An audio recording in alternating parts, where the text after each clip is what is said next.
ایک بندہ جب اللہ رب العالمین پر اور اس کے رسول جناب محمد الرسول اللہ صلی اللہ علیہ وسلم پر ایمان لے آتا ہے تو اللہ رب العالمین اس سے یہ مطالبہ کرتا ہے کہ وہ ہاتھ پر ہاتھ دھر کر نہ بیٹھ رہے بلکہ وہ اپنے انجام کی فکر کرے، خود کو جہنم سے بچانے کی کوشش کرے اور جنت کو حاصل کرنے کی کوشش کرے۔ اللہ رب العالمین سورۃ التحریم آیت نمبر 6 کے اندر ارشاد فرماتا ہے، یا ایھا الذین آمنوا قوا انفسکم واہلیکم نارا، کہ اے لوگوں جو ایمان لائے ہو تم اپنے آپ کو اور اپنے گھر والوں کو جہنم کی آگ سے بچاؤ۔ تو یہاں پر اللہ رب العالمین نے جہنم سے بچنے کی تلقین کی مومنوں کو کہ اپنے آپ کو جہنم سے بچائیں۔ اور سورۃ الحدید آیت نمبر 21 کے اندر اللہ تعالیٰ ارشاد فرماتا ہے، سابقوا الی مغفرۃ من ربکم وجنۃ عرضها كعرض السماء والارض اعدت للذین آمنوا باللہ ورسلہ، کہ اللہ رب العالمین کی مغفرت اور جنت کی طرف سبقت کرو، ایک دوسرے سے آگے بڑھ جانے کی کوشش کرو،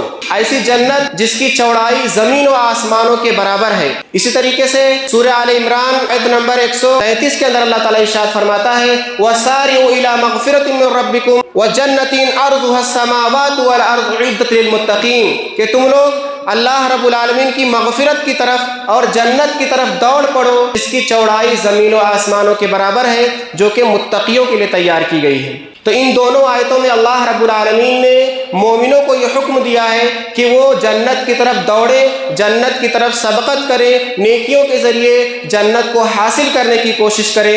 ایسا نہ ہو کہ سستی اور غفلت کے شکار ہو جائے، ہاتھ پہ ہاتھ دھر کے بیٹھے رہیں، بلکہ جنت کی طرف دوڑے اور سبقت کرے، مسابقہ کریں۔ ان دونوں آیتوں میں اگر ہم غور کرتے ہیں تو اللہ تعالیٰ نے جنت سے پہلے مغفرت کی طرف دوڑنے کی بات کہی ہے کہ مومنوں اور مسلمانوں کے لیے ضروری ہے کہ مغفرت کی طرف دوڑیں۔ مغفرت کی طرف دوڑنے کا مطلب یہ ہے کہ مغفرت کو حاصل کرنے کے جو اسباب ہیں ان اسباب کی طرف آدمی دوڑے، ان اسباب کو اختیار کرے۔ اور مغفرت کو پانے کے دو اسباب ہیں، ایک سبب یہ ہے کہ آدمی اللہ رب العالمین سے بخشش طلب کرے، اللہ رب العالمین سے سچی توبہ کرے، استغفار طلب کرتا رہے، اللہ رب العالمین سے معافی مانگتا رہے۔ تو یہ پہلا سبب ہے اللہ رب العالمین کی مغفرت کو پانے کا۔ اور دوسرا سبب ہے عمل صالح، یعنی نیک اعمال کو انجام دے، نیک اعمال کے ذریعے آدمی اللہ رب العالمین کی مغفرت کو پا سکتا ہے۔ 5 وقت کی نمازوں کا اہتمام کرے تو اس کے گناہ مٹتے ہیں، اسی طریقے سے رمضان کے روزوں کا اہتمام کرے تو اس کے گناہ مٹتے ہیں، اسی طریقے سے وہ حج کو ادا کرے تو اس کے گناہ مٹتے ہیں، ایک عمرے سے لے کر دوسرے عمرے کے درمیان اس کے گناہوں کو اللہ رب العالمین مٹاتا ہے۔ اسی طریقے سے بہت سارے ذکر و اذکار ہیں، آدمی اگر ان کا اہتمام کرے تو اس کے گناہ مٹتے ہیں، اس کی مغفرت ہوتی ہے۔ تو دو چیزوں کے ذریعے آدمی مغفرت حاصل کر سکتا ہے، ایک اللہ رب العالمین سے سچی توبہ کرے، استغفار کرتا رہے، اور دوسرا عمل صالح کرتا رہے۔ تو ان دونوں چیزوں کے ذریعے اللہ رب العالمین کی مغفرت حاصل کرے۔ اب دوڑنا کیسے ہے؟ دونوں آیتوں میں اللہ رب العالمین نے فرمایا ہے، دونوں کا انداز الگ الگ ہے۔ ایک یہ ہے کہ آدمی جنت کی طرف کوشش کرے، لب کے دوڑے، سستی اور غفلت کا شکار نہ ہو، اور ایک میں یہ ہے کہ مسابقہ کرے، ایک دوسرے سے ہی آگے بڑھنے کی کوشش کرے۔ جس طریقے سے ہم دنیا میں دیکھتے ہیں کہ دنیا میں اگر آدمی کوئی مالدار ہوتا ہے تو اس کی طرح مالدار بننے کی کوشش میں دوسرے لوگ لگ جاتے ہیں، اس سے مسابقہ کرنے لگ جاتے ہیں، یا دنیا میں بہت ساری نعمتیں پانے والوں سے لوگ مسابقہ کرتے ہیں، اس سے آگے بڑھنے کی کوشش کرتے ہیں۔ تو اللہ تعالیٰ دنیا میں آگے بڑھنے کو پسند نہیں کرتا ہے، نیکیوں کے معاملے میں مسابقے کو اللہ تعالیٰ پسند کرتا ہے کہ نیکیوں میں مومن ایک دوسرے سے آگے بڑھنے کی کوشش کریں، ایک دوسرے سے اور زیادہ نیکی حاصل کرنے کی کوشش کریں، اللہ رب العالمین کی طرف بڑھنے کی کوشش کریں۔ میں چند مثالوں کے ذریعے آپ کو سمجھاتا ہوں کہ جنت کی طرف کس طرح بھاگا جاتا ہے، کس طرح دوڑا جاتا ہے، کس طرح اللہ رب العالمین کی جنت کو پانے کی کوشش کی جاتی ہے۔ سب سے پہلی مثال حضرت جابر بن عبداللہ رضی اللہ تعالیٰ عنہ بیان فرماتے ہیں کہ غزوہ احد کے موقع پر ایک صحابی نے اللہ کے رسول صلی اللہ علیہ وسلم سے کہا کہ اے اللہ کے رسول صلی اللہ علیہ وسلم، اگر میں قتل کر دیا جاؤں، شہید کر دیا جاؤں تو آپ کا کیا خیال ہے کہ میرا ٹھکانہ کیا ہوگا؟ تو اللہ کے رسول صلی اللہ علیہ وسلم نے فرمایا کہ جنت میں تمہارا ٹھکانہ ہوگا۔ تو جابر بن عبداللہ رضی اللہ تعالیٰ بیان فرماتے ہیں کہ ان کے ہاتھ میں چند کھجور تھے، انہوں نے فوراً ان کھجوروں کو پھینک دیا اور جا کر کے مشرکین سے لڑنے لگ گئے، یہاں تک کہ شہید کر دیے گئے۔ تو یہ ہوتی ہے جنت کی طرف بھاگنے کی تڑپ، جنت کی طرف لپکنے کی کوشش، کہ آدمی چند لمحوں کو بھی اپنے ضائع نہ کرے، برباد نہ کرے، زندگی میں جو اوقات اس کو ملے ہیں ان کو ایسے ہی یوں ہی برباد نہ ہونے دے۔ وہاں پر جنگ کا موقع تھا، ان کو معلوم ہوا کہ جنت مجھے مل جائے گی، فوراً انہوں نے کھجور کھانے میں بھی اپنے وقت کو برباد نہیں کیا، اس وقت کو ضائع نہیں کیا، فوراً ان کھجوروں کو پھینک دیا اور جنت کی طرف لپک گئے۔ تو اس طریقے سے آدمی کو جنت کی طرف لپکنا ہے۔ اب یہاں جنگ کی کیفیت نہیں ہے تو عام نیکیوں میں بھی آدمی اس کا اندازہ لگا سکتا ہے کہ کس طریقے سے ہم کو نیکیوں کی طرف لپکنا ہے۔ مثال کے طور پر آدمی اپنے دنیا کے کام کو انجام دے رہا ہے، اذان ہو فوراً اپنے کاموں کو وہی روک دینا ہے اور مسجد کی طرف دوڑ پڑنا ہے، نماز کے لیے آ جانا ہے، نماز کا اہتمام کرنا ہے۔ اسی طریقے سے آدمی سویا ہوا ہے، فجر کا وقت ہو گیا، فوراً اپنی نیند سے بیدار ہو جانا ہے اور اللہ رب العالمین کی پکار پر مسجد کی طرف دوڑتے ہوئے چلے آنا ہے۔ تو اس طریقے سے آدمی کو جنت کی طرف دوڑنا ہے۔ آدمی اپنی تجارت کو کر رہا ہے، حرام تجارت کا موقع اس کو ملا ہے، حرام کمائی کا موقع ملا ہے، فائدہ بہت زیادہ نظر آ رہا ہے، فوراً اس تجارت سے اس کو رک جانا ہے، حرام کمائی کو فوراً چھوڑ دینا ہے۔ تو یہ چیز ہے جنت کی طرف لپکنے کی کوشش، جنت کی طرف دوڑنے کی کوشش، یعنی فوراً آدمی اس چیز کو چھوڑ دے، فوراً نیکیوں کی طرف دوڑ جائے، فوراً نیکیوں کا اہتمام کر لے، تو یہ ہے جنت کی طرف دوڑنے کی کوشش۔ ایک مثال اور اسی غزوہ احد کا ہے۔ حضرت انس ابن مالک رضی اللہ تعالیٰ عنہ بیان فرماتے ہیں کہ میرے چچا انس ابن نضر رضی اللہ تعالیٰ عنہ جو کہ غزوہ بدر میں شریک نہیں ہو سکے تھے، تو انہوں نے اللہ کے رسول صلی اللہ علیہ وسلم سے کہا کہ اے اللہ کے رسول صلی اللہ علیہ وسلم، پہلی جنگ جو آپ نے مشرکین سے لڑی اس میں میں شریک نہیں ہو سکا، مجھے اس کا افسوس ہے، لیکن اللہ رب العالمین اگر دوبارہ کبھی ایسا موقع دے گا، کافروں کے ساتھ جنگ کا موقع اگر آیا تو اللہ تعالیٰ دیکھ لے گا کہ میں کیا کرتا ہوں۔ یعنی انہوں نے اپنے نیکی کے جذبے کا اظہار اللہ کے رسول صلی اللہ علیہ وسلم کے سامنے اس طرح کیا کہ اگر کبھی مشرکین سے مدبھیڑ ہوئی، کبھی یہ موقع ملا تو اللہ تعالیٰ دیکھ لے گا کہ میں کیا کرتا ہوں۔ انس رضی اللہ تعالیٰ عنہ بیان فرماتے ہیں کہ غزوہ احد کا موقع آیا، اس میں میرے چچا انس ابن نضر رضی اللہ تعالیٰ عنہ شریک ہوئے۔ جب مسلمانوں کو فتح حاصل ہو گئی اور مسلمان مال غنیمت کے پیچھے بھاگنے لگ گئے اور مسلمانوں پر کافروں نے پیچھے سے حملہ کر دیا، مسلمانوں میں بھگدڑ مچ گئی، تو اس نظارے کو دیکھ کر انس ابن نضر رضی اللہ تعالیٰ عنہ جو کہ پختہ عہد کر کے آئے تھے مشرکین سے لڑنے کے لیے، اس نظارے کو انہوں نے دیکھا تو کہا کہ اے اللہ رب العالمین، جو مسلمان کر رہے ہیں میں اس سے معذرت طلب کرتا ہوں، معافی چاہتا ہوں، اور جو مشرکین نے کیا ہے میں اس سے برات کا اظہار کرتا ہوں۔ اس کے بعد مشرکین کی طرف دوڑ پڑے۔ راستے میں ان سے سعد ابن معاذ رضی اللہ تعالیٰ عنہ ملے، انہوں نے کہا کہ میں احد پہاڑ کے پاس سے جنت کی خوشبو کو محسوس کر رہا ہوں۔ تو وہ دوڑتے ہوئے گئے اور مشرکین سے انہوں نے لڑنا شروع کر دیا، یہاں تک کہ شہید کر دیے گئے۔ سعد ابن معاذ رضی اللہ تعالیٰ عنہ کے رسول صلی اللہ علیہ وسلم سے انہوں نے کہا کہ اے اللہ کے رسول صلی اللہ علیہ وسلم، جو انس ابن نضر رضی اللہ تعالیٰ عنہ نے کیا وہ کرنے کی ہمت میرے اندر نہیں تھی۔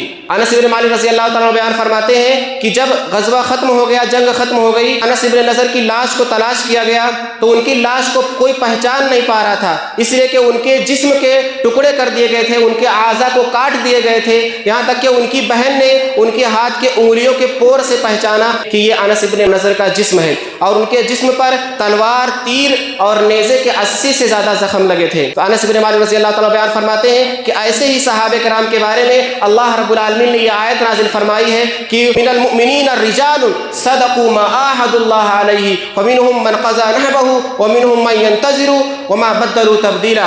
سورۃ الاحزاب آیت نمبر 23 کہ مومنوں میں سے کچھ مرد ایسے ہیں جنہوں نے اللہ رب العالمین سے پختہ عہد کر لیا ہے، فمنهم من قضى نحبه، تو ان میں سے کچھ لوگ ایسے ہیں جنہوں نے اپنے عہد کو پورا کر دیا، ومنهم من ينتظر، اور ان میں سے کچھ لوگ ایسے ہیں جو انتظار کر رہے ہیں کہ کب موقع ملے اور ہم اللہ رب العالمین کے ساتھ کیا ہوا اپنا عہد، اپنا وعدہ پورا کریں۔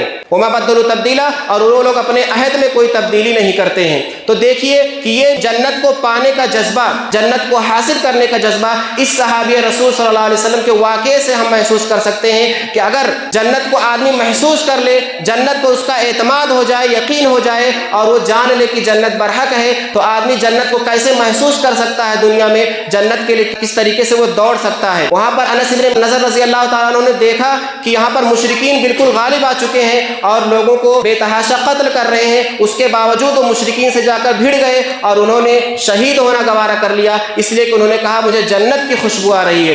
تو اسی طریقے سے دنیا میں ہم کو زندگی گزارنا ہے کہ ہر عمل کے وقت ہم کو جنت کی خوشبو آنی چاہیے کہ ہم نمازوں سے غفلت نہ برتیں. نماز کا وقت ہو تو ہمیں جنت کی خوشبو آنی چاہیے کہ ہم فوراً نماز کے لیے دوڑ جائیں. روزہ رکھنے کا موقع آئے تو ہم کو جنت کی خوشبو آنی چاہیے کہ ہم روزوں کا اہتمام کریں, روزوں سے غفلت نہ برتیں. زکوٰۃ کی ادائیگی کا وقت آئے تو مال سے محبت ہمارے دلوں میں غالب نہ ہو بلکہ ہم دل کھول کر زکوٰۃ ادا کریں, کما حقہ اس کو ادا کریں. ہم کو جنت کی خوشبو آنی چاہیے. جب حج کی ادائیگی کا موقع آئے, اللہ تعالیٰ مکلف کر دے اور وہ چیز ہم کو حاصل ہو جائے تو حج کی ادا کرنے میں آدمی سستی اور غفلت نہ کرے, فوراً اس کو ادا کرے. اس کو جنت کی خوشبو آنی چاہیے. یعنی تمام نیکیوں کو آدمی تبھی دلجوئی سے وہ کر سکتا ہے, خوش دلی سے وہ کر سکتا ہے جب اس کو جنت کی خوشبو آئے, وہ جنت کو محسوس کرنے لگ جائے. تمام گناہوں کو اسی وقت چھوڑ سکتا ہے جب اس جنت کا شوق اس کے دل میں پیدا ہو جائے, جنت کو طلب کرنے کا جذبہ اس کے اندر آ جائے. اسی طریقے سے ایک واقعہ اور ہے.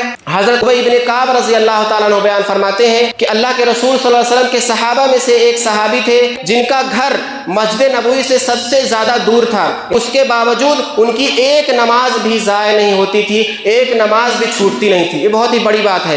تو ان سے لوگوں نے کہا کہ آپ ایک گدھا خرید لیں جس میں رات کے وقت جو نماز ہوتی ہے, جیسے عشاء کی نماز ہے یا فجر کی نماز ہے, تو رات کے وقت آپ سوار ہو کر کے آ جایا کریں. اسی طریقے سے چلچلاتی دھوپ میں نماز پڑھی جاتی ہے جیسے ظہر کی نماز ہے, تو اس میں بھی آپ سوار ہو کر کے آ جائیں. مدینہ کی تپتی ریت کے اوپر چلنے کے بجائے آپ گدھے پر سوار ہو کر کے آئیں. تو انہوں نے کیا جواب دیا کہ میں تو یہ بھی پسند نہیں کرتا کہ میرا گھر مسجد کے قریب ہو, مسجد کے قریب ہو فوراً مسجد میں چلے آئیں گے, مجھے یہ پسند نہیں ہے, بلکہ میں تو یہ چاہتا ہوں کہ میرا مسجد کی طرف چل کر کے آنا, پھر مسجد سے لوٹ کر اپنے گھر والوں کی طرف جانا اللہ رب العالمین کے ہاں لکھا جائے. اللہ کے رسول صلی اللہ علیہ وسلم نے فرمایا تمہارے لیے تمام چیزیں اللہ رب العالمین نے جمع کر دی ہے. یعنی جو نیکی کا جذبہ ہے, جنت کو پانے کا جذبہ ہے, جنت کا شوق جو اس صحابی رسول کے دل میں ہے, اللہ کے رسول نے فرمایا کہ تمہارے لیے اس جذبوں کو اللہ رب العالمین نے جمع کر دیا ہے کہ تم اتنے دور سے چل کر کے آتے ہو, پھر اتنے دور سے لوٹ کر کے جاتے ہو, تو اللہ تعالیٰ ان نیکیوں کو لکھتا ہے اور تمہارے درجات کو بلند کرتا ہے.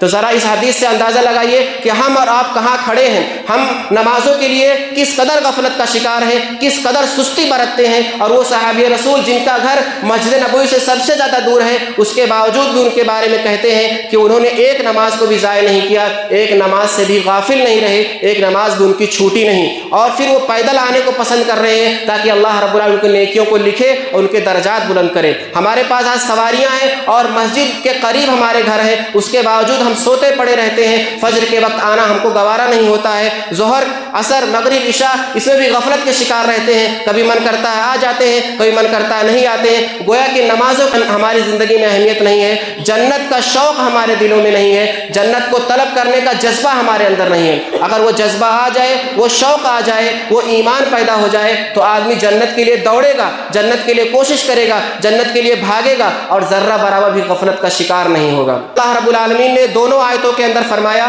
کہ جنت کن لوگوں کے لیے تیار کی گئی ہے. پہلی آیت جو سورۃ الحدید آیت نمبر 21 کے اندر ہے کہ اعدت للذین آمنوا باللہ ورسلہ, جنت ان لوگوں کے لیے تیار کی گئی ہے جو اللہ اور اس کے رسولوں پر ایمان رکھتے ہیں. تو معلوم ہوا ایمان یہ شرط ہے, ایمان اور عقیدہ یہ مضبوط ہونا چاہیے, اس میں ذرہ برابر بھی شرک کی آمیزش نہیں ہونی چاہیے, اسی طریقے سے اس میں نفاق نہیں ہونا چاہیے, کفر کی آمیزش نہیں ہونی چاہیے. تو ایسے لوگوں کے لیے جنت تیار کی گئی ہے جن کا ایمان بالکل خالص ہے, شرک سے پاک ہے, کفر سے پاک ہے اور نفاق سے پاک ہے. اور دوسری آیت میں سورہ آل عمران آیت نمبر 133 میں اللہ تعالیٰ نے کہا اعدت للمتقین کہ جنت متقیوں کے لیے تیار کی گئی ہے. اور متقیوں کے بارے میں اللہ رب العالمین نے قرآن مجید میں بہت سی جگہوں پر الگ الگ وضاحتیں کی ہیں. جو نماز پڑھتے ہیں, زکوٰۃ دیتے ہیں, آخرت پر ایمان رکھتے ہیں, یہ سارے لوگ متقی ہیں. اس آیت میں اللہ رب العالمین نے متقیوں کی کچھ خصوصیات بیان فرمائی ہیں. خاص طور سے ان خصوصیات کا تذکرہ میں آپ کے سامنے کرنا چاہتا ہوں. یعنی آدمی کو نماز تو پڑھنا ہی پڑھنا ہے, نماز چھوٹ نہیں سکتی ہے,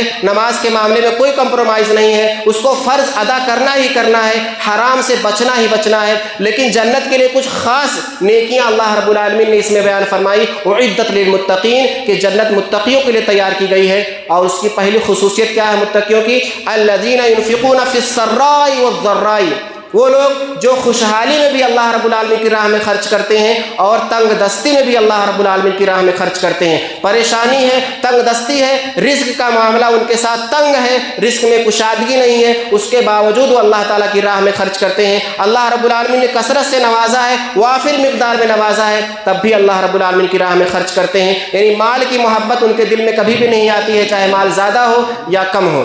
غزوہ تبوک کے موقع پر ہم دیکھتے ہیں یہ جذبہ صحابہ کرام کے اندر ہم کو صاف نظر آ جائے گا کہ جن کے پاس اللہ رب العالمین نے نوازا تھا انہوں نے بھرپور دل کھول کر کے خرچ کیا، اور جن کو اللہ رب العالمین نے نہیں نوازا تھا اس میں سے ایک صحابی ابو عقیل رضی اللہ تعالیٰ عنہ ہے، جنہوں نے رات بھر محنت کی، ایک باغ میں انہوں نے خدمت کی اور ان کو مزدوری میں 2 سا کھجور ملا، تو انہوں نے 1 سا اللہ کے رسول صلی اللہ علیہ وسلم کی خدمت میں لا کر دیا اور 1 سا اپنے گھر والوں کو دیا. تو یہی جذبہ ہے کہ آدمی کے پاس نہیں ہے اس کے باوجود انہوں نے خرچ کیا، اور جن کے پاس تھا انہوں نے تو دل کھول کر کے خرچ کیا. تو یہ جذبہ آدمی کے اندر ہونا چاہیے.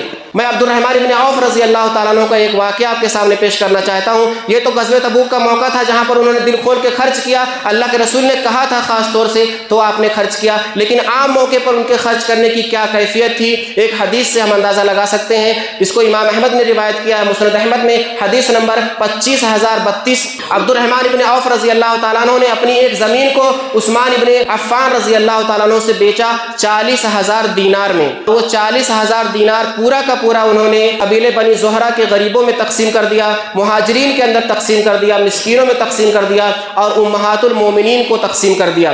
40,000 دینار آج کے اعتبار سے اگر آدمی اندازہ لگائے تو 232 کروڑ سے زیادہ ہوتا ہے. جب عائشہ رضی اللہ تعالی عنہا کے پاس ان کا حصہ لایا گیا تو انہوں نے کہا کہ کس نے بھیجا ہے؟ تو ان سے کہا گیا کہ عبد الرحمن ابن عوف رضی اللہ تعالیٰ عنہ نے بھیجا ہے. تو انہوں نے کہا کہ اللہ کے رسول صلی اللہ علیہ وسلم نے ارشاد فرمایا تھا کہ تمہارے اوپر مہربانی وہی لوگ کریں گے جو صبر کرنے والے لوگ ہیں. یعنی امہات المومنین کے ساتھ حسن سلوک، مہربانی کا معاملہ وہی کریں گے جو صبر کرنے والے ہیں. اس کے بعد انہوں نے عبد الرحمن ابن عوف کو ایک دعا دیا، سق اللہ ابن عوف من سلسبیل الجنتی، کہ اللہ رب العالمین عبد الرحمن ابن عوف کو جنت کے چشمے سلسبیل سے سیراب کرے. یہ صرف مرد صحابہ کرام کا یہ معاملہ نہیں تھا، صحابیات کا بھی معاملہ یہ تھا کہ وہ اللہ رب العالمین کی راہ میں دل کھول کے خرچ کیا کرتی تھیں. چنانچہ ہم عید کے موقع پر دیکھتے ہیں کہ اللہ کے رسول صلی اللہ علیہ وسلم نے جو خطبہ دیا تو ساری عورتوں نے اللہ رب العالمین کی راہ میں دل کھول کر خرچ کیا، یہاں تک کہ انہوں نے اپنے ہاتھوں کے کنگن اور اپنی کانوں کی بالیاں تک اللہ رب العالمین کے لیے دے دیا. ایک اور واقعہ میں آپ کے سامنے بیان کرنا چاہتا ہوں جس کو امام ابو داؤد نے روایت کیا، حدیث نمبر 1563. حضرت عبداللہ ابن عمر رضی اللہ تعالیٰ عنہ بیان فرماتے ہیں کہ اللہ کے رسول صلی اللہ علیہ وسلم کی خدمت میں ایک عورت حاضر ہوئی، اس کے ساتھ اس کی ایک بیٹی بھی تھی جس کے ہاتھ میں سونے کے 2 بہت بھاری بھاری کنگن تھے. اللہ کے رسول صلی اللہ علیہ وسلم نے دیکھا تو کہا کیا تم اس کا زکوٰۃ ادا کرتی ہو؟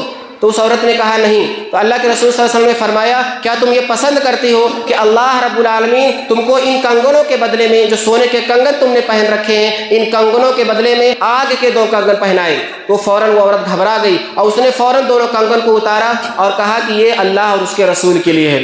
تو دیکھیے یہاں پر زکوٰۃ کا معاملہ اگر ادا کرتی تو تھوڑا سا ان کو دینا پڑتا، لیکن انہوں نے پورا کا پورا اللہ کے خوف سے پورا کا پورا اللہ رب العالمین کی راہ میں دے دیا، اللہ رب العالمین کی راہ میں خرچ کر دیا. تو یہ تھا صحابہ کرام کا جذبہ، جنت کو پانے کا جذبہ، جہنم سے بچنے کا جذبہ، نیکی کرنے کا جذبہ. ایک اور خوبی اللہ رب العالمین نے اس آیت میں بیان فرمائی، وَالْكَاظِمِينَ الْغَيْظَ وَالْعَافِينَ عَنِ النَّاسِ.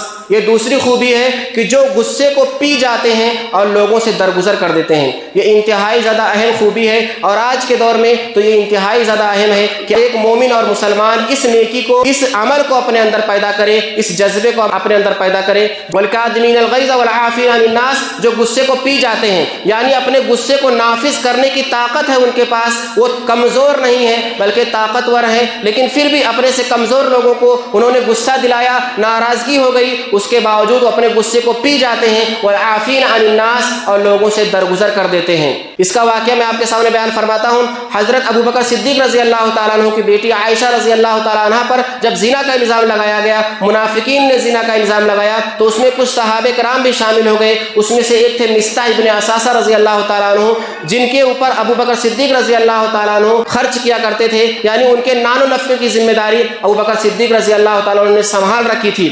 جب انہوں نے ان کی بیٹی پر الزام لگایا تو ابو بکر صدیق رضی اللہ تعالیٰ نے قسم کھا لی کہ واللہ لا انفق علی مصطح شیئا ابدا بعد ما قال لی عائشہ رضی اللہ تعالیٰ عنہ، کہ اللہ تعالیٰ کی قسم میں مصطح پر آج کے بعد کبھی بھی کچھ بھی خرچ نہیں کروں گا، کیونکہ انہوں نے جو عائشہ رضی اللہ تعالیٰ عنہ پر الزام لگایا ہے، جو عائشہ کے بارے میں انہوں نے جو بات کہی ہے، تو اس وجہ سے میں ان کے اوپر آج کے بعد کبھی بھی کچھ بھی خرچ نہیں کروں گا۔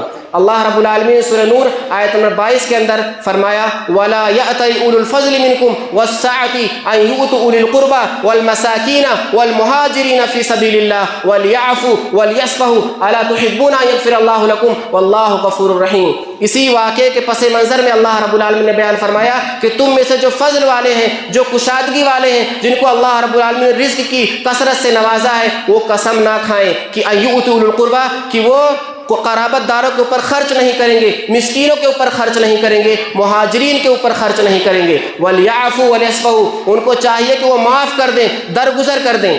الا تحبون ان یغفر اللہ لکم، کیا تم پسند نہیں کرتے کہ اللہ تعالیٰ تم کو معاف کر دے؟ یہ اللہ تعالیٰ نے انتہائی شفقت بھرے انداز میں مومنوں سے خطاب کیا، الا تحبون ان یغفر اللہ لکم، کیا تم پسند نہیں کرتے ہو کہ اللہ تعالیٰ تم کو معاف کر دے؟ واللہ غفور رحیم، اللہ رب العالمین بخشنے والا ہے، مہربان ہے۔ اس آیت کو سننے کے بعد ابوبکر صدیق رضی اللہ تعالیٰ نے فرمایا واللہ انی لاحب ان یغفر اللہ لی، اللہ تعالیٰ کی قسم میں پسند کرتا ہوں کہ اللہ تعالیٰ مجھے معاف کر دے۔ اس کے بعد انہوں نے مصطح بن اساسہ رضی اللہ تعالیٰ عنہ پر خرچ کرنا شروع کر دیا۔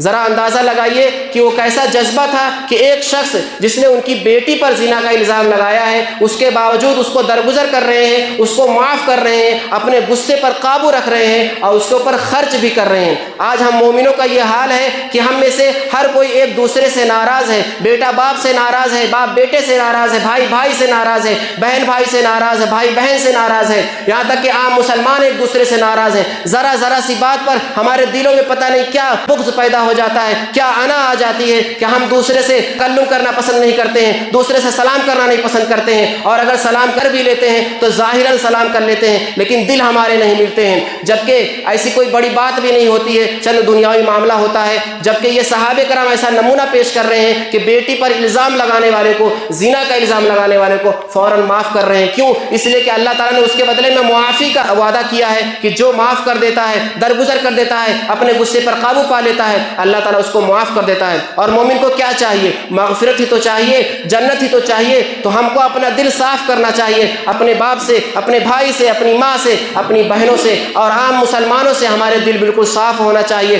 گرچہ انہوں نے ہمارے ساتھ زیادتی کی ہے، ہم نے کسی کے ساتھ زیادتی کی ہے، انہوں نے کچھ زیادتی کی ہے، یہ سارے دنیاوی معاملے ہیں، ان کو یہیں رفع دفع کر دینا چاہیے۔ ہمارا مقصد کیا ہونا چاہیے کہ ہم کو جنت پانا ہے۔ آج کے دور میں اس کی بہت ہی سخت ضرورت ہے کہ ایک مسلمان دوسرے مسلمان کو معاف کر کے اپنا معاملہ کرے، معاف کر دے، درگزر کر دے اور آگے بڑھ جائے۔ مقصد یہ ہو کہ ہم کو جنت چاہیے۔ ایک اور صفت جو کہ انتہائی اہم ہے، اللہ رب العالمین نے فرمایا والذین اذا فعلوا فاحشة او ظلموا انفسهم ذکروا اللہ فاستغفروا لذنوبهم ومن یغفر الذنوب الا اللہ ولم یصروا علی ما فعلوا وهم یعلمون، کہ وہ لوگ جو کھلم کھلا برائی کا ارتکاب کر لیتے ہیں یا اپنے نفس پر ظلم کرتے ہیں، چپکے سے کوئی گناہ کر لیتے ہیں، کبیرہ گناہ کا ارتکاب کر لیتے ہیں، زنا کر لیتے ہیں، چوری کر لیتے ہیں، شراب پی لیتے ہیں یا کوئی اور گناہ کر لیتے ہیں، جھوٹ بولتے ہیں، غیبت کرتے ہیں، ذکروا اللہ فاستغفروا لذنوبہم، جیسے ان کو اللہ تعالیٰ کی یاد آتی ہے فوراً وہ اللہ رب العالمین سے استغفار کر لیتے ہیں۔ ولم یصروا علی ما فعلوا، جو انہوں نے کیا اس پر اصرار نہیں کرتے ہیں، اس پر ڈٹے نہیں رہتے ہیں، اس پر جمے نہیں رہتے ہیں جانتے بوجھتے۔ یعنی کوئی گناہ ہو گیا فوراً استغفار کر لیا، کوئی گناہ ہو گیا فوراً اللہ رب العالمین کی طرف پلٹ آئے، معافی مانگ لی، رو دیا، گڑ گڑا لیے، اللہ تعالیٰ سے کہہ دیا کہ اللہ تعالیٰ غلطی ہو گئی، اب آئندہ ایسا نہیں کروں گا۔ یہ ہوتا ہے جنت میں جانے والوں کی صفت، یہ جنت میں جانے والوں کی انتہائی اہم صفت ہے کہ ایک آدمی اگر گناہ کر کے فوراً توبہ کر لے تو یہی تو اللہ تعالیٰ چاہتا ہے، یہی تو اپنے بندوں سے اللہ تعالیٰ مطالبہ کرتا ہے۔ لیکن اگر کوئی گناہ پہ گناہ کیے جا رہا ہے، ڈٹا ہوا ہے، جمع ہوا ہے، اس کو کوئی پرواہ ہی نہیں ہے، تو ایسے بندے سے اللہ تعالیٰ محبت نہیں کرتا۔ تو مومن کی یہ اہم صفت ہے کہ جیسے ہی گناہ ہو جائے فوراً توبہ کر لے، فوراً استغفار کر لے۔ اور توبہ کیسی ہونی چاہیے؟ بس ایک واقعہ آپ کے سامنے بیان کر دوں۔ حضرت معاذ بن مالک رضی اللہ تعالیٰ عنہ کے بارے میں آتا ہے کہ ان سے زنا کا ارتکاب ہو گیا، وہ اللہ کے رسول صلی اللہ علیہ وسلم کی خدمت میں حاضر ہوئے، کہا اللہ کے رسول مجھے پاک کر دیجئے۔ اللہ کے رسول صلی اللہ علیہ وسلم نے کیا فرمایا کہ جاؤ، لوٹ جاؤ، اللہ تعالیٰ سے استغفار کرو، اس کی طرف توبہ کرو۔ تھوڑی دور جانے کے بعد پھر واپس آتے ہیں اور کہتے ہیں اللہ کے رسول صلی اللہ علیہ وسلم مجھے پاک کر دیجئے۔ اللہ کے رسول صلی اللہ علیہ وسلم فرماتے ہیں کہ جاؤ، لوٹ جاؤ، اللہ تعالیٰ سے استغفار کرو اور اس کی طرف رجوع کرو۔ تھوڑی دور جانے کے بعد تیسری مرتبہ لوٹ کر کے آتے ہیں، کہتے ہیں اللہ کے رسول صلی اللہ علیہ وسلم مجھے پاک کر دیجئے۔ اللہ کے رسول صلی اللہ علیہ وسلم تیسری مرتبہ بھی یہی جواب دیتے ہیں کہ لوٹ جاؤ، اللہ تعالیٰ سے استغفار کرو اور اس کی طرف رجوع کرو۔ تیسری مرتبہ لوٹنے کے بعد جب چوتھی مرتبہ وہ صحابی واپس آتے ہیں، کہتے ہیں اللہ کے رسول مجھے پاک کر دیجئے، تو اللہ کے رسول صلی اللہ علیہ وسلم فرماتے ہیں کہ کس چیز سے تم کو پاک کر دوں؟ تو کہتے ہیں کہ زنا سے۔ اللہ کے رسول صحابہ کرام سے پوچھتے ہیں کہیں اس کو کوئی پاگل پن تو نہیں ہے، کہیں جنون میں تو نہیں ہے؟ صحابہ کرام کہتے ہیں نہیں اللہ کے رسول یہ بالکل ٹھیک ہے، ان کو کوئی جنون لاحق نہیں ہے۔ تو اس کے بعد اللہ کے رسول صلی اللہ علیہ وسلم صحابہ سے پوچھتے ہیں کہیں اس نے شراب تو نہیں پی رکھی ہے کہ شراب کے نشے میں ایسی بات کہہ رہا ہے کہ ہوش میں نہیں ہے تو کہہ رہا ہے کہ مجھے پاک کر دیجئے۔ تو ایک صحابی اٹھتے ہیں، ان کے منہ کو سونگھتے ہیں، منہ سے شراب کی بدبو نہیں آتی ہے، تو کہتے ہیں اللہ کے رسول شراب نہیں پی رکھی ہے۔ تو اس کے بعد اللہ کے رسول صلی اللہ علیہ وسلم پھر پوچھتے ہیں کہ کیا تم نے زنا کیا ہے؟ تو کہتے ہیں ہاں اللہ کے رسول میں نے زنا کیا ہے۔ اس کے بعد اللہ کے رسول صلی اللہ علیہ وسلم حکم دیتے ہیں ان کو رجم کر دیا جاتا ہے۔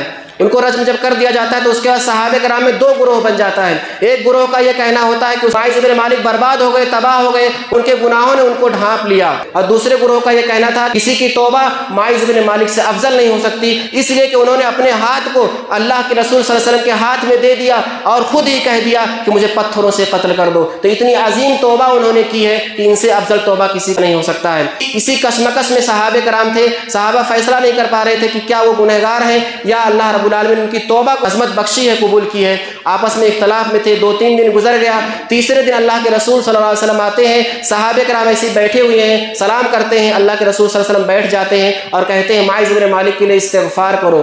صحابہ کرام استغفار کرتے ہیں، اللہ رب العالمین سے دعا کرتے ہیں کہ اللہ رب العالمین ماعز بن مالک کو معاف کرے، ان کے گناہوں کو درگزر کرے۔ اس کے بعد کہتے ہیں اللہ کے رسول صلی اللہ علیہ وسلم کہ ماعز بن مالک نے ایسی توبہ کی ہے کہ اگر وہ ایک امت کے درمیان تقسیم کر دی جائے تو ان سب کے لیے کافی ہو جائے گی۔ ایک امت بہت ہی بڑی تعداد ہوتی ہے، ان سارے لوگوں کے درمیان ان کے توبہ کو اگر تقسیم کر دیا جائے تو سارے گنہگاروں کو اللہ رب العالمین معاف کر دے گا۔ تو اس طریقے سے توبہ کی جاتی ہے، اس طریقے سے اللہ رب العالمین کی طرف لوٹا جاتا ہے، سچے دل سے، سچے جذبے سے، اللہ رب العالمین سے ڈر کر کے، اس سے خوف کھا کر کے، اپنے گناہوں سے گھن کھا کر کے، اپنے گناہوں کو برا سمجھتے ہوئے، نفرت کرتے ہوئے اللہ تعالیٰ کی طرف پلٹ جاؤ، اللہ تعالیٰ کی طرف لوٹ آؤ، سچا وعدہ کر لو کہ اب گناہوں کی طرف نہیں پلٹیں گے۔ یہ جنت کا شوق جب ہوگا تبھی آدمی اس کی طرف پلٹے گا، جب جہنم کا خوف اس کے دل میں آئے گا، جہنم پر یقین اس کے اندر آئے گا، تب جا کر کے آدمی ایسی توبہ کر سکتا ہے اور اس طریقے سے اللہ رب العالمین کی طرف رجوع کر سکتا ہے۔